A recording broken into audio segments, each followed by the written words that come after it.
So hey guys, welcome back to our brand new video. तो आज की video में मैं आपसे बात करूंगा questions related to valence bond theory, या फिर इसका ही दूसरा नाम है कि how to find this hybridisation, geometry, magnetic movement, inner spin, outer spin, high spin, low spin. ठीक है, मतलब ये सारी चीज़ें वैलेंस बॉन्ड थ्योरी के क्वेश्चंस ही हैं। इस वैलेंस बॉन्ड थ्योरी यही सब चीज़ को बताती है। तो पिछले वीडियो में हमने डिस्कस किया वैलेंस बॉन्ड थ्योरी क्या होती है। इस वीडियो में हम ये डिस्कस करेंगे कि ये सारे क्वेश्चंस कैसे बनाया जाए, किसी मॉलिक्यूल का geometry, hybridisation, magnetic movement, low spin है, हाई स्पिन है, आउटर कॉम्प्लेक्स है या फिर इनर कॉम्प्लेक्स है, वो सब निकालना सीखेंगे आज। सो अगर आपको वीडियो देखने के बाद अच्छा लगे तो इसको लाइक करके जाना, चैनल को सब्सक्राइब कर देना इसी तरह के यूजफुल वीडियोस के लिए, और बेल आइकन कॉल पे सिलेक्ट कर देना। सो बिना किसी देर के करते हैं वीडियो को। क्वेश्चन में आगे बढ़ने से पहले हमें पता रहना चाहिए कि वीक फील्ड लिगेंड क्या होते हैं, स्ट्रॉन्ग फील्ड लिगेंड क्या होते हैं और उनके स्ट्रेंथ क्या होती है। ठीक है, वीक फील्ड लिगेंड ऐसे लिगेंड होते हैं जो कि डी ऑर्बिटल को ज़्यादा दूर तक स्प्लिट नहीं कर पाते। स्ट्रॉन्ग फील्ड लिगेंड वो होते हैं जो डी ऑर्बिटल को ज़्यादा देर तक स्प्लिट कर देते हैं। मतलब T2G और ऑर्बिटल के बीच में जो डिस्टेंस अगर ज़्यादा है तो मतलब वो है किसकी वजह से, स्ट्रॉन्ग फील्ड लिगेंड की वजह से। और T2G और EG ऑर्बिटल के बीच में अगर डिस्टेंस ज़्यादा है तो वो है वीक फील्ड लिगेंड की वजह से। अगर आपको ये नहीं समझना है कोई बात नहीं, यहाँ पे आपको बस ये देखना है क्वेश्चन में कि वीक फील्ड लिगेंड कौन कौन से हैं और स्ट्रॉन्ग फील्ड लिगेंड कौन से हैं। तो I से H2O तक है हमारे वीक फील्ड लिगेंड और NCS से है CO तक हमारे स्ट्रॉन्ग फील्ड लिगेंड। यही हमारा क्वेश्चन है। तो क्वेश्चन आते किस तरह है वो देखते हैं। क्वेश्चन आते हैं, on the basis of valence bond theory find out the geometry of CuCN4 2-। ठीक है, तो ऐसे देख के तो पता चल ही जा रहा है कि टेट्राहेड्रल होगा या फिर स्क्वायर प्लेनर होगा, पर तो भी मतलब डिफिकल्ट तो जाता है कि क्या होगा। ठीक है, तो उसके लिए हमें सबसे पहले अगर इस तरह का क्वेश्चन आया ज्योमेट्री हाइब्रिडाइजेशन फाइंड करने वाले, तो हमें तीन चीज़ करनी है। फर्स्ट क्या है हमारा, मेटल का हमें इलेक्ट्रॉनिक कन्फिग्रेशन लिख देना है सबसे पहले। फिर उसके बाद मेटल का हमें ऑक्सीडेशन स्टेट पता रहना चाहिए और निकालने आना चाहिए, वो भी मैं सिखाऊंगा।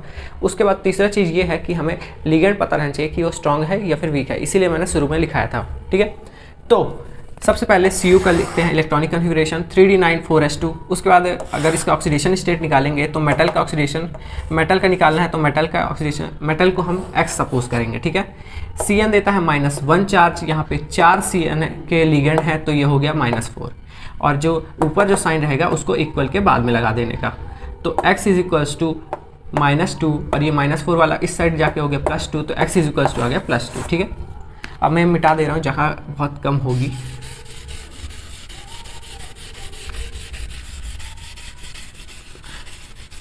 तो ये हो गया, देखो पहला स्टेप हो गया मेटल का इलेक्ट्रॉनिक कन्फिग्रेशन निकाल दिया। सेकंड स्टेप हो गया कि हमने मेटल का ऑक्सीडेशन स्टेट निकाल दिया।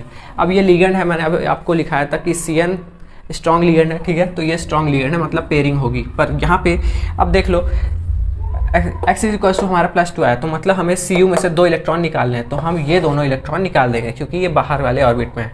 तो Cu2+ था 3d9 4s0। ठीक है, इतना आ गया समझ में। तो Cu2+ का अगर ड्राइंग करें तो ऐसे आएगा 3d9 2 4 6 8 और 1 9। ठीक है, 3d9 हो गया, 4s और 4p में कोई इलेक्ट्रॉन नहीं।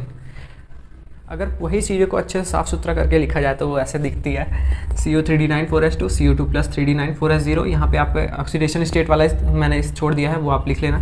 ठीक है, 3d9 को ऐसे लिख सकते हैं, जब लिगेंड आता है तो भी 3d वाला में कोई चेंज नहीं आएगा क्योंकि यहाँ पे एक इलेक्ट्रॉन है पहले से ही। दूसरे केस में देखेंगे तो चेंज होगा। ठीक है, अब देखते हैं, देखो 4 यहाँ पे Cn के लिगेंड है साइनाइड के। ठीक है, तो क्या करते हैं, एक साइनाइड का लिगेंड एक इलेक्ट्रॉन पेयर देता है। एक इलेक्ट्रॉन पेयर मतलब 2 इलेक्ट्रॉन देता है। तो देखो एक इलेक्ट्रॉन दिया, दूसरा इलेक्ट्रॉन पेयर दिया, तीसरा इलेक्ट्रॉन पेयर दिया, चौथा इलेक्ट्रॉन पेयर दिया। तो यहाँ पे एक S और P के 3 ऑर्बिटल यूज हुए, तो हमारा हाइब्रिडाइजेशन बन जाता है इन लोग को मिला के sp3।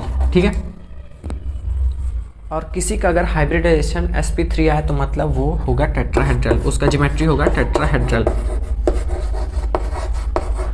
तो इसमें से हमने अभी तक तीन चीज़ फाइंड कर ली। ऑक्सीडेशन स्टेट निकालना आ गया हमें, हाइब्रिडाइजेशन निकालना आ गया और ज्योमेट्री निकालना आ गया। ठीक है, यहाँ पे एक टेबल आपको दिख जाएगी या फिर डिस्क्रिप्शन में वो टेबल छोड़ दूंगा मैं, तो उससे आपको पता चल जाएगा कि पर्टिकुलर हाइब्रिडाइजेशन का पर्टिकुलर क्या ज्योमेट्री आता है। जैसे sp3 का वो रहता है टेट्राहेड्रल, sp3d2 का रहता है ऑक्टाहेड्रल। ठीक है, dsp2 का रहता है स्क्वायर प्लेनर। तो वैसे ही मतलब आपको पता चल जाएगा कि किसका क्या। यहाँ पे आप एक और चीज़ देख सकते हो कि जो हमारा ये लिगेंड है ये 3d ऑर्बिटल में नहीं आया है, इसने अपना इलेक्ट्रॉन 3d ऑर्बिटल में नहीं दिया है। तो अगर ऐसा कोई मतलब कि हाइब्रिडाइजेशन करते तब समय अगर ये अपना इलेक्ट्रॉन यहाँ पे 3d के सीरीज़ में नहीं देता या फिर मतलब अंदर वाले 3d ऑर्बिटल में नहीं देता है, तो वो होता है आउटर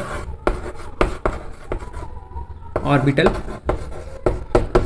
कॉम्प्लेक्स। ठीक है, इतना समझ में आ गया। उसके बाद अगर मुझे इस कॉम्प्लेक्स का मैग्नेटिक मोमेंट निकालने की ज़रूरत पड़ी तो कैसे निकालूंगा मैं?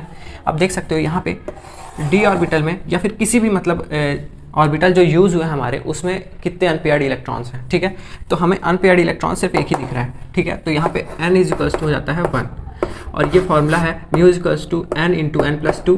मैग्नेटिक मोमेंट निकालने का फॉर्मूला तो हमें पता चल चुका है, नंबर ऑफ अनपेयर्ड इलेक्ट्रॉन एक है, मतलब n की वैल्यू एक है, तो हम इसको सिंपली पुट कर देंगे तो 1 इंटू 1 प्लस 2 तो √3 आ जाएगा। तो √3 का वैल्यू होता है 1.73 और Bm है हमारा बोर मैग्नेटॉन, जो कि होता है मैग्नेटिक मोमेंट का यूनिट। ठीक है, तो सबसे पहले हमें क्या निकाल लेना था? इलेक्ट्रॉनिक कॉन्फ़िगरेशन निकाल लेना था। फिर उसके बाद हमें ऑक्सीडेशन स्टेट निकाल लेना था, वो भी लिख लेना आप यहाँ पे। ठीक है, उसके बाद ऑक्सीडेशन स्टेट निकालने के बाद हमें इसमें से 2 इलेक्ट्रॉन निकाल लेना था CO2+ से, हाइब्रिडाइजेशन। फिर उसके बाद आया हमारा sp3, जिसके कारण हमारी ज्योमेट्री बनी टेट्राहेड्रल। ठीक है, हमें पता चला कि इसमें डी ऑर्बिटल यूज़ नहीं हुआ है, लिगेंड ने कोई डी ऑर्बिटल यूज़ नहीं किया है, तो वो हो गया आउटर ऑर्बिटल कॉम्प्लेक्स।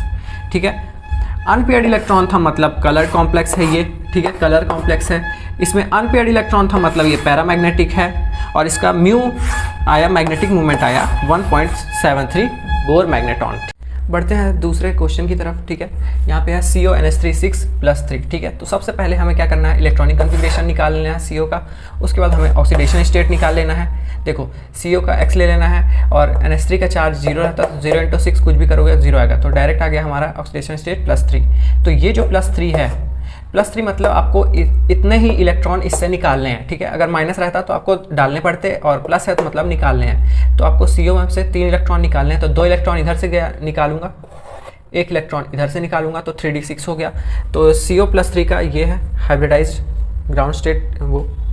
फिर उसके बाद NH3 हमें पता है कि स्ट्रॉन्ग फील्ड लिगेंड है, मैंने सबसे पहले वही इसीलिए लिखाया था ताकि आपको समझ में आए। ठीक है, तो अगर स्ट्रॉन्ग फील्ड लिगेंड है तो मतलब पेयरिंग इन 3D ऑर्बिटल अकर्स, मतलब कि 3D ऑर्बिटल में पेयरिंग हो जाएगी। देखो यहाँ पे आप देख सकते हो 1 2 3 4 5 6 ऐसे है मतलब। ठीक है, तो अब क्या होगा, ये जो रहेंगे अनपेयर्ड इलेक्ट्रॉन ये आपस में पेयरिंग कर लेंगे और 2 ऑर्बिटल छोड़ देंगे। जैसे ये 2 ऑर्बिटल छोड़ते हैं तो देखो NH3 अटैक करता है अपने लोन पेयर से या फिर इलेक्ट्रॉन पेयर से जो उसके पास रहते हैं, मतलब पेयरिंग हो जाएगी। यहाँ पे आप अगर समझ में नहीं आया तो देखो 6 इलेक्ट्रॉन इधर थे, अगर स्ट्रॉन्ग फील्ड लिगेंड है पेयरिंग हो गई तो 6 इलेक्ट्रॉन ने 3 ऑर्बिटल यूज़ किए और बाकी 2 ऑर्बिटल खाली रह गए डी के।